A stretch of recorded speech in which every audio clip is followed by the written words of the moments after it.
left and, from the right and the left vanishing point like this, and that will give me the depth of the legs, see? So there's the legs of the table, and this could be in a room.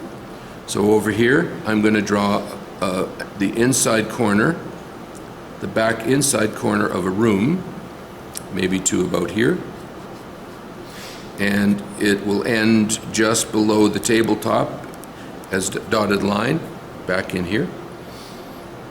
And then let me see, I should have drawn it back here. I'm going to stop it here. I'll have the table outside the room if I don't. I'll put it there, put the dot back here, and so then I use the right hand vanishing point to draw the top inside corner and the bottom baseboard here of the room, and the left hand vanishing point to bring those lines forward. They're overlapped by the model, but here they are here, and here, whoops, and here. Right, so there's two walls in the corner, and the model is on a table in front of those two corners.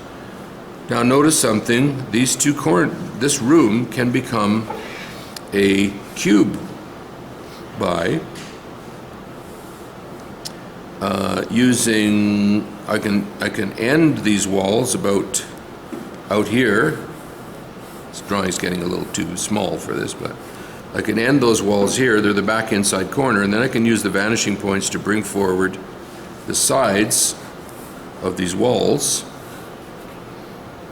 I didn't leave myself enough room to do this properly, but you can see this could wrap it, and I could draw another cube outside here that would contain that whole room, just like this. Except for one thing that's interfering. I could do it. What's interfering is distortion. You see, because as I start to draw these other lines, they will never meet. They should meet to draw the final corner. The reason they will never meet is because of something called a cone of vision. It's like looking through the cone, and everything in the cone looks good, but as soon as you try to look around the cone or beyond the cone, things become distorted and they don't work very well. So each kind of perspective has something called a cone of vision. It's a cone of limitation that you can't go beyond. So in this case, the limitation is that your whole drawing should take place between these vanishing points. Then it will all work out. Once I go beyond these vanishing points, strange things will happen. It's like on the old maps of Discovery where they had dragons in the ocean beyond this point. Do not sail beyond this point. Anyway, don't worry about it, except to realize that each kind of perspective has a limit that you can't go beyond. And when you start to find, like down here, you see how this table is very acute there? Very acute. You're starting to come to the limit of it, of the cone of vision. We'll talk about that again another time, but just to mention at this point that there are limits. Like if I made this room extremely wide and stayed with the same height and everything, then out in the corners of that room, you start square tiles on the floor start to look like diamond shapes, like extreme diamond shapes, you know. So it has a cone of vision also. Okay, let's look at three-point. Three-point perspective, but notice that you can draw back here. You can draw spaces, and you can draw forms in the spaces. So in each case, each kind of perspective, just like in reality, has to be able to handle forms and spaces, not just spaces or just forms. So here's the three-point.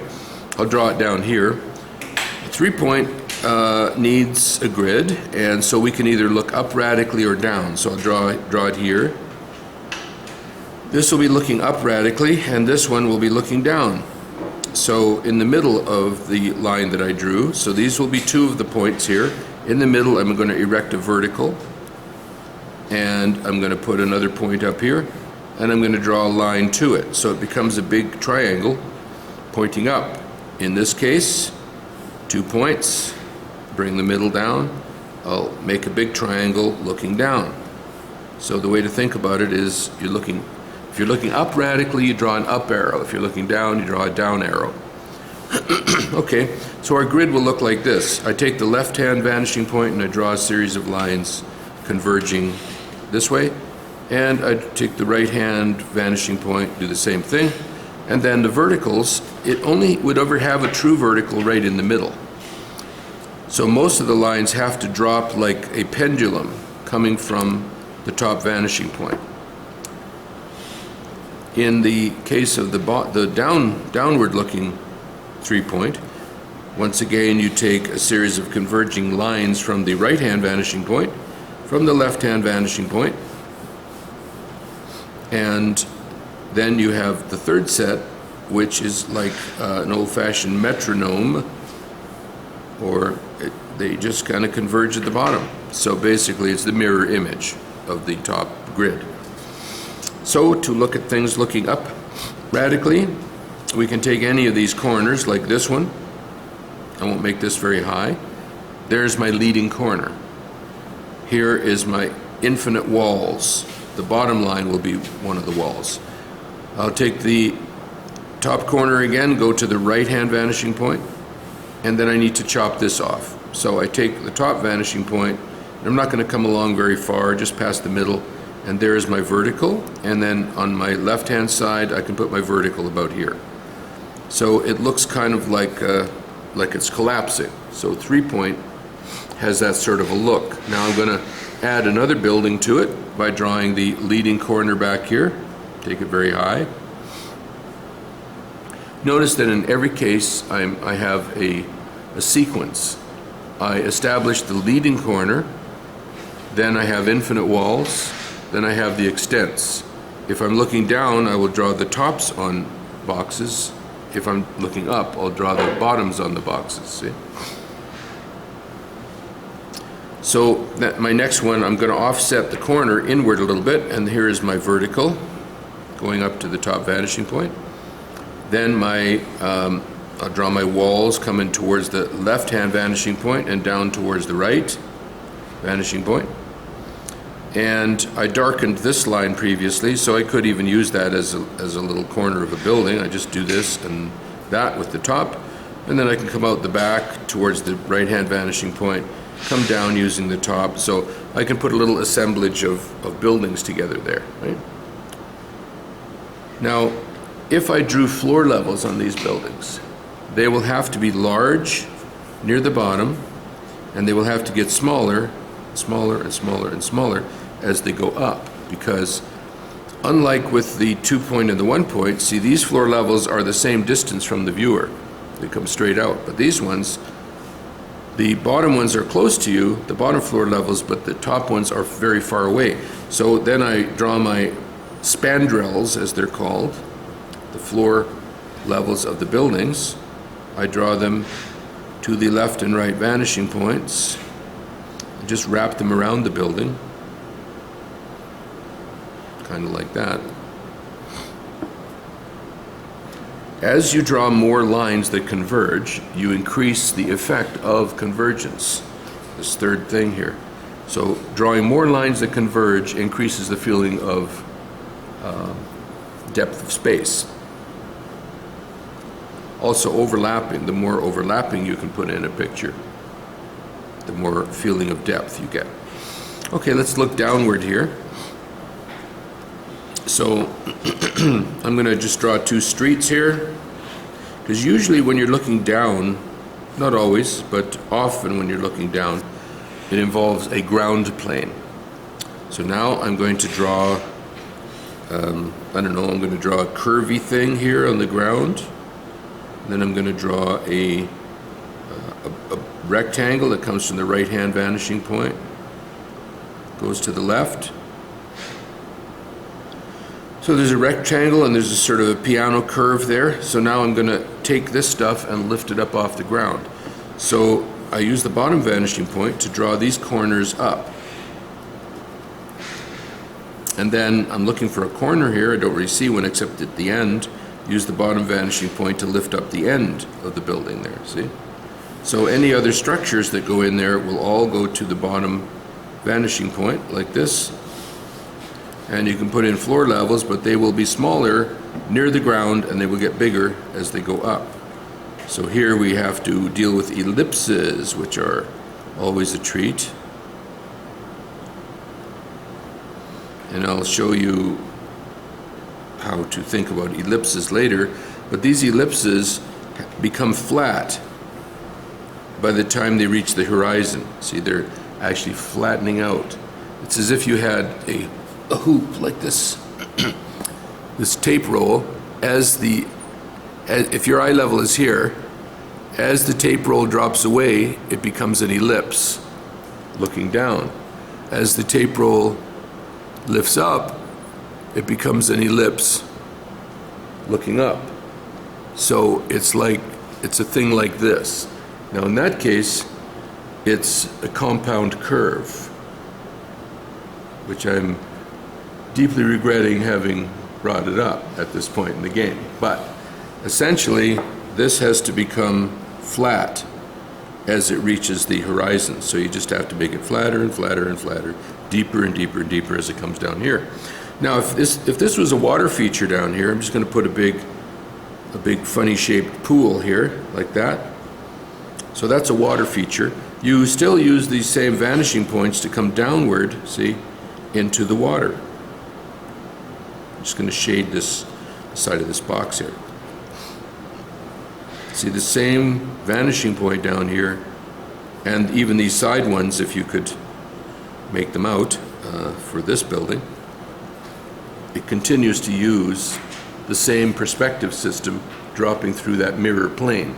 We will work on reflections and things later on, just showing you that perspective can handle that.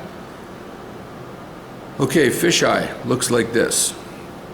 But one thing you can't do here is you can't look up and down at the same time with 3-point. You're either looking radically up or radically down. It can't do both. But you actually can do both. If you stand on the 10th story of a building and you got a 20-story building across from you, you can look at that building and you can get a sense of it going up and a sense of it going down. And it will be diminishing or converging on the way up and converging on the way down, see?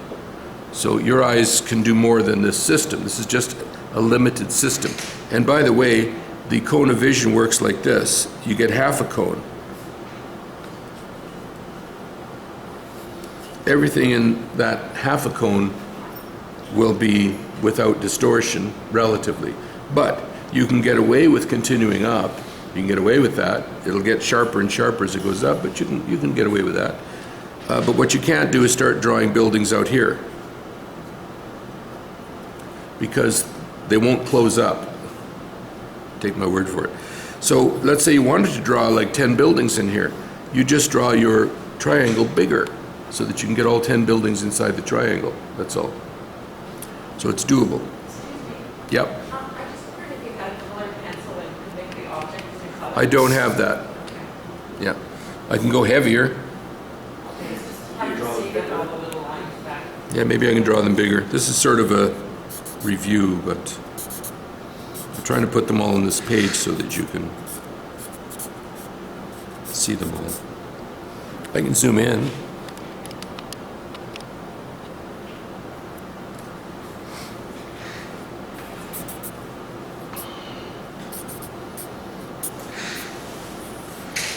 That help? A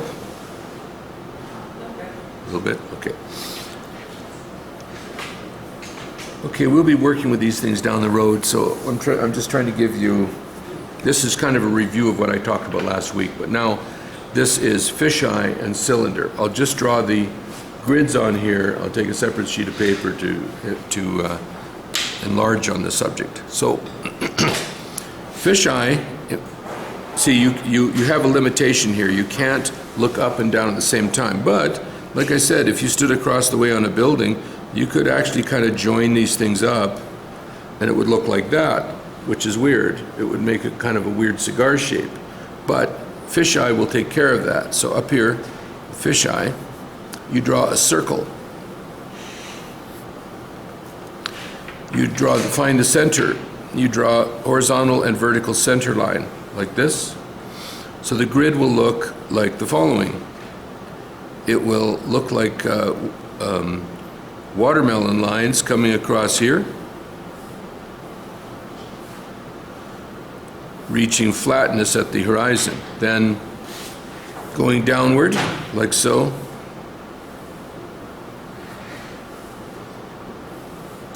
and then left and right, it'll be again like orange segments like this.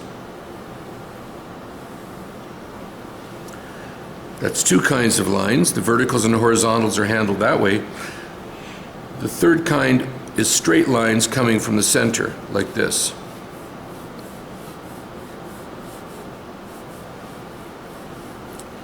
So I'm going to show you how this works, and we'll draw it up larger, but let's just quickly look at the cylinder so I can put this sheet away here. Cylinder, you have a horizon line, and you have two vanishing points, and we have lines that go up this way and lines that go down this way.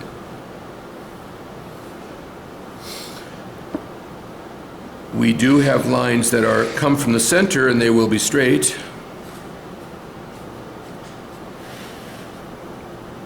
But our third kind of line, instead of going to an upper and lower vanishing point like these did, our third kind of line in the cylinder will be true verticals,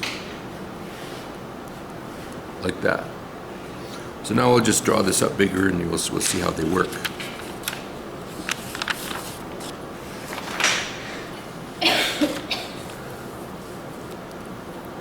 Zoom out here. So I'm going to draw a horizon over here. This is how the fisheye, also known as spherical perspective, because it's a sphere.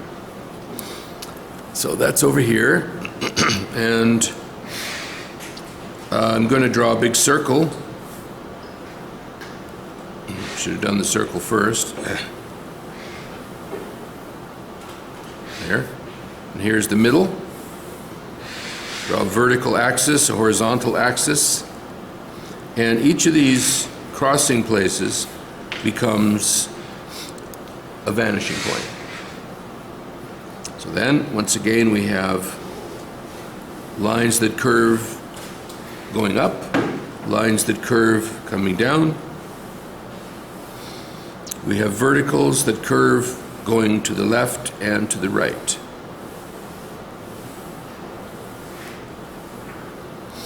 And finally, the kinds of lines that would go straight, and they go into the center, in and out from the center.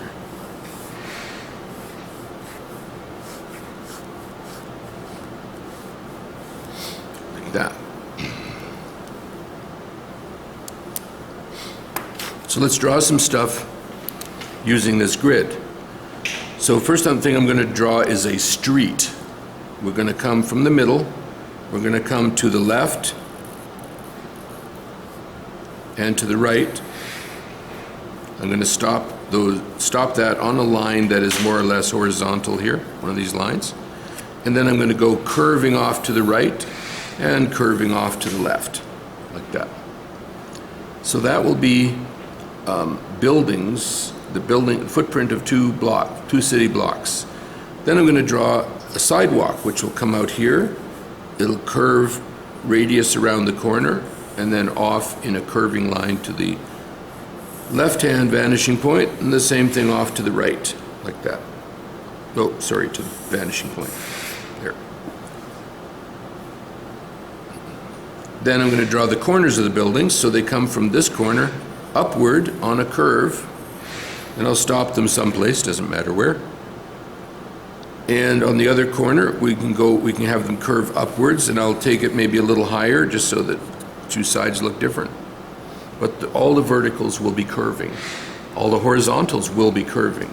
The only lines that are straight are the ones going in and out of the center. Okay, so over here, I'm going to draw a facade, a set of buildings on this side. So we go around on a curve, up on a curve, around on a curve, down on a curve, and off to infinity at this vanishing point. Same thing on the other side. We go around on a curve, but now I'm going to go down on a curve, around on a curve, up on a curve, around on a curve, down on a curve, off to infinity. So over here I have two teeth sticking up, and over here two teeth sticking up. On the right hand side I have one tooth sticking up. Doesn't really matter. It's just the way I've drawn it. Okay.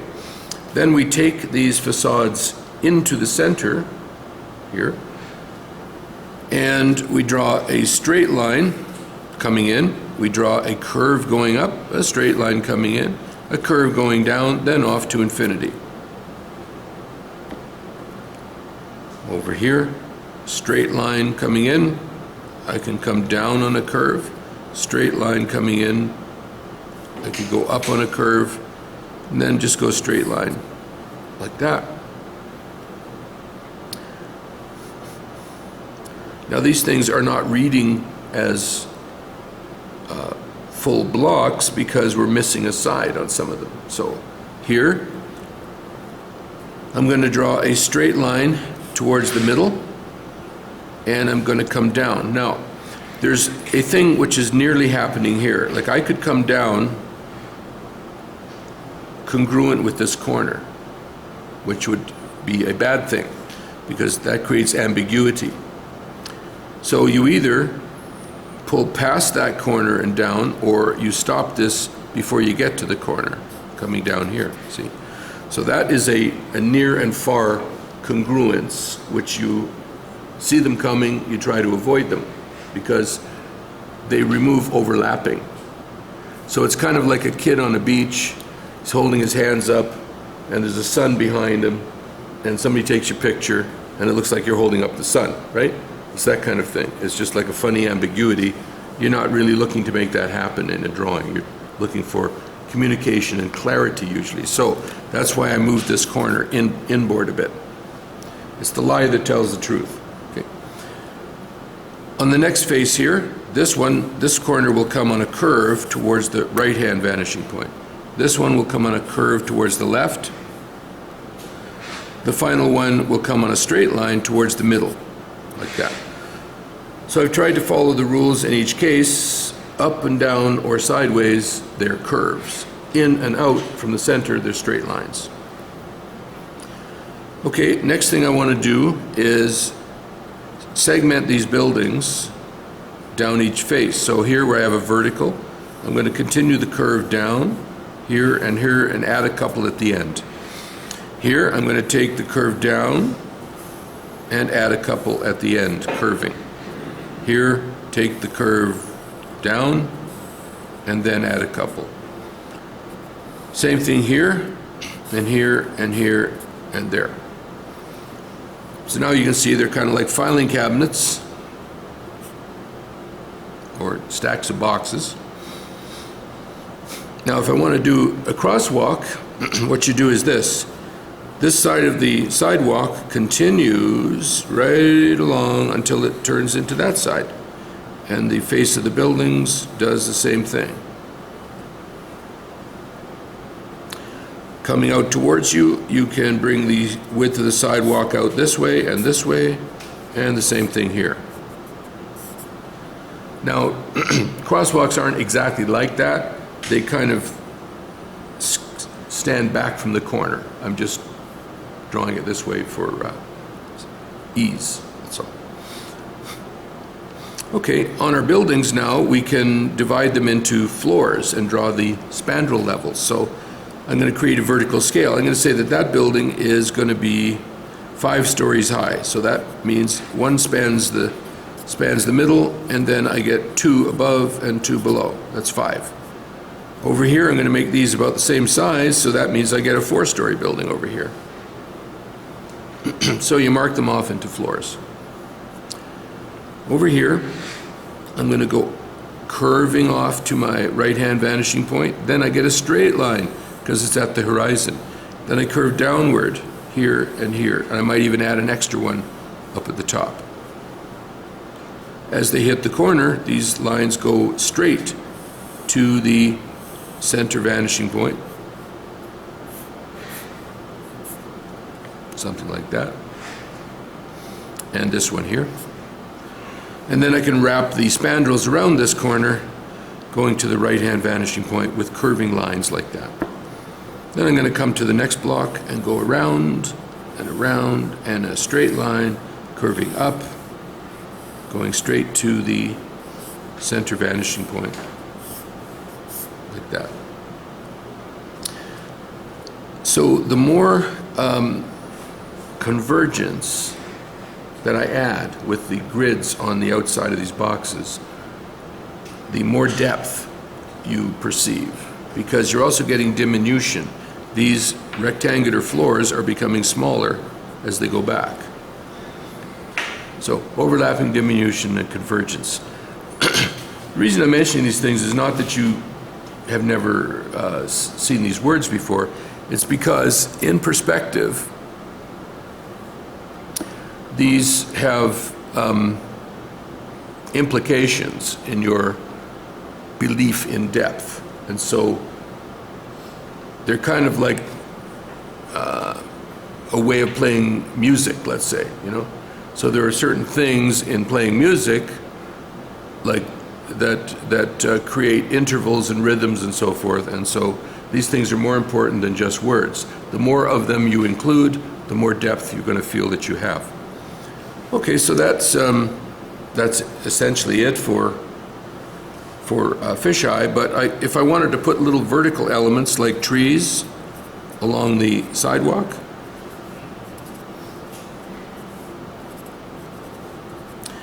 then they have to be curving just like the grid implied they would, and almost straight at the middle and then curving the other way, so they're kind of like bananas. And then you just draw wiggly circles on top. And you'd be looking at a floor level to see how big the trees would be, you know, so I'm not really being that careful about it. But. So people would be about half the height of the tree canopy, so these little lines will stand in for people, which we're going to be working on shortly. Put them in a few little groups like that. If I had a car in here, I would draw the car, the profile of a car, which I'm going to start out with something that looks like a curving Kleenex box here, like that. Then I'm going to draw the cab of the car and the wheels. So that's really the profile of a car. Then I take the profile to the center vanishing point like this, and I chop it off as if it was a piece of clay. So there's my car. Way up on the side here, if I draw the side of a car, it's like a Band-Aid on the side of my balloon here. Put the cab on the car and the wheels, and then take the profile to the center vanishing point, extrude it, and then draw the front, the window, the top, and the back. So it looks like it's kind of oozing around a corner on its way in the other direction, yeah? Tony, I might have missed this. So when you were talking about how the squares are shrinking as they're going to the center vanishing point. Yeah. So that doesn't have anything to do with the original sort of watermelon lines you were talking about. You're just kind of establishing that when you're establishing that as you're drawing. Yeah, I'm just faking it. Okay. Later I'll show you how you measure things going in depth. Okay. But faking it is good for now. Okay, excuse me. Now up here, I could keep going with buildings. See, I can draw more verticals. They have to go straight here. Draw more verticals, they're curving. Then go down to the left and down to the right. Use the center vanishing point. Come down this way, go up again. So I can put a whole enormous city in behind all this as long as I keep that banana thing going, you know? They're going like this, eh? And to clarify it a little more, I would have to use line weights, you see, like that, to darken the things in front. We'll talk about line weights another time.